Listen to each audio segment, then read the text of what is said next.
ஹாய்மா, இன்னையோட கிளாஸ் என்னென்னு பார்த்தீங்கன்னா 10th மேக்ஸில் உள்ள 8th chapter probability section example 8.22 8.22 a die is rolled and a coin is tossed simultaneously. ஒரே நேரத்தில் டையும் ரோல் பண்ணுறாங்க, காயினும் டாஸ் பண்ணுறாங்க.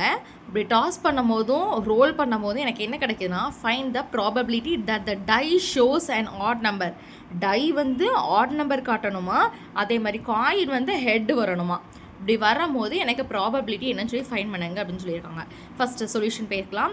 எஸ் இஸ் ஈக்குவல் டு எனக்கு வந்து என்னது டை எத்தனை சொல்லியிருக்கான், டையில் வந்து எத்தனை ஃபேஸஸ் இருக்கும், 6 ஃபேஸஸ் இருக்கும். ஓகேவா, ஒரு டை தான் சொல்லியிருக்கான். டை இஸ் ரோல்னு சொல்லியிருக்கான். அப்போ ஒரு டை தான் இருக்குது. அப்போ அந்த ஒரு டை எடுத்திருக்கேன், காயின் எடுத்திருக்கேன். காயினில் எத்தனை ஃபேஸஸ் இருக்கும், 2 ஃபேஸஸ் இருக்கும். ஓகேவா, அது ஒன்று ஹெட்டாக இருக்கும், இன்னொன்று டெய்லாக இருக்கும். டையில் எத்தனை இருக்குது, 6 ஃபேஸஸ் இருக்குது. அப்போது எனக்கு எப்படி எழுதுனேன், 1 ஹெட்டு 1 டெய்ல்.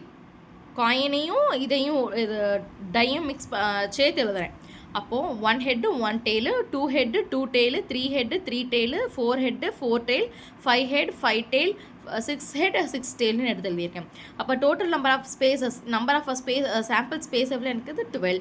இப்போ என்ன ஃபைன் பண்ண சொல்லியிருக்காங்க, probability the die shows and odd number and coin shows a head.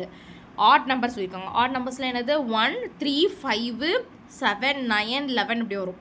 ஆனால் இங்கே டை வந்து எனக்கு 6 தான். அப்போது 1 3 5 மட்டும் தான் என்னால் சூஸ் பண்ண முடியும். அப்போ இன்னொன்று என்ன சொல்லியிருக்கான், காயினில் என்ன சொல்லியிருக்கான், ஹெட்டு மட்டும் வரணும்னு சொல்லியிருக்கான். அப்போ ஃபஸ்ட் ஒன் சூஸ் பண்ணிக்கலாம். அடுத்து நான் 1 ஹெட்டு 3 ஹெட்டு 5 ஹெட்டு மட்டும் வரும். அப்போ n of a is equal to 3.